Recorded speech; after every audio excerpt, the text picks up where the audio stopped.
I recently got into the Orton Gillingham approach and method and a couple of questions about it, so I just wanted to show what I do for my daughter. This is a PowerPoint that I made to keep me on track, and the first thing we do is a warm-up to make sure that she's practicing her letters and spacing. So we use Cursive Kickoff by Handwriting Without Tears, and she goes in each day and she does a warm-up. And then after that handwriting warm-up is done, we go into a phonogram drill, which is basically sounds and blends, and we use the All About Reading scope and sequence. In here, she tells me the letter and the sound. It's a daily practice. We do this about, well, it's not daily. We do about 3 to 4 days a week, depending on what I'm trying to accomplish with her. And the 4th day is usually a quiz. So these are the ones that she's reviewing and already knows, and then this is the one that she's either struggling with and needs a re-review or has a new introduction.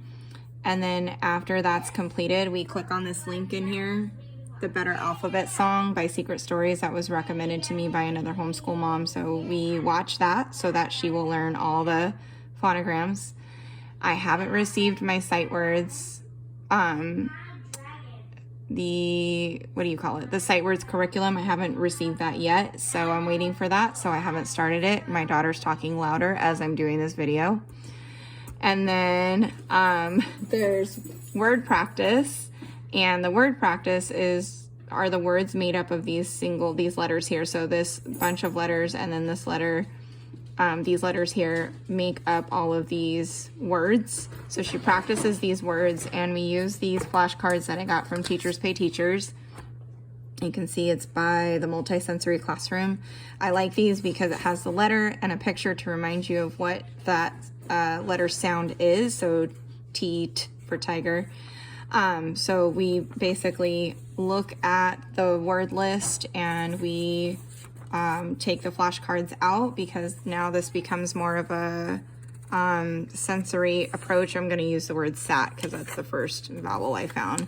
So she does a finger tap, and she finger taps it twice and blends, and eventually she doesn't need to do it that much anymore because she understands it, but it helps her like break the sounds down into each individual unit. So sat, sat, sat. That way she can differentiate between like more complicated sounds. Like these two seem to get confused pretty easily, so she can differentiate. And this, I like that this reminds her like A as in apple, E for edge of the table, so we can add a little more sensory to it to help her visually remember how to say a sound. I hope that makes sense. And then down here, after the word practice is done, so she finger taps it twice, then she blends it, and then she writes it down in a notebook. Let me see if I can find that really quick. So this is her notebook, and she'll go in here and she'll reinforce by writing it. And then I do 2 sentences for her. Down here, I do the first 2 sentences, and then she comes up with her own sentences. And the reason why I do this is because I learned that when you're teaching your child how to read, especially if they're struggling, you want to make sure that you connect 3 things together. So you want to make sure that you include orthography, which is letter recognition and learning to see the letter and recognize each letter.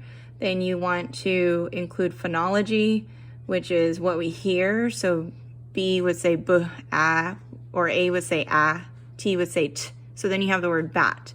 And then you have to include semantics. So what's the reference to the word? So when you hear the word bat, are you thinking about the animal, or are you thinking about a baseball bat? So this is where I kind of include, I guess, the semantics part of it, and why I make her do the last 2 sentences. So I make some examples, and then I want to hear what she thinks and what she knows about the words that are being created. So I don't use nonsense words. That was recommended to me by another homeschool mama. to teach with meaning instead of using nonsense words. And then after that's done, she's pretty much done with her lesson. And then I try to think of new skills for her to do. And then I create future lessons. So this will be like next week's letters and vowels that we're going to work on, and some heavy review on these two sounds. And then I looked at, of course, all of the letters and created words. So we have a new word list. And then I'll have to create some new sentences for her, and then we'll start week number 2. But yeah, basically that's my Orton Gillingham method, or lesson planning. I kind of deviate from All About Reading a little bit, but I do use their scope and sequence. So I just highlight what I use. And when I put it on here, I just highlight it off so that I know that we finished it. And then these are the readers in All About Reading. So I let her refer to these books because I know that they pretty much match and they're appropriate for her to read, and they're easy. They're super easy readers, just to kind of boost her confidence before we go into all of these consonant blends that really got confusing at the end of 1st grade. So that's it. If you guys have any questions, let me know.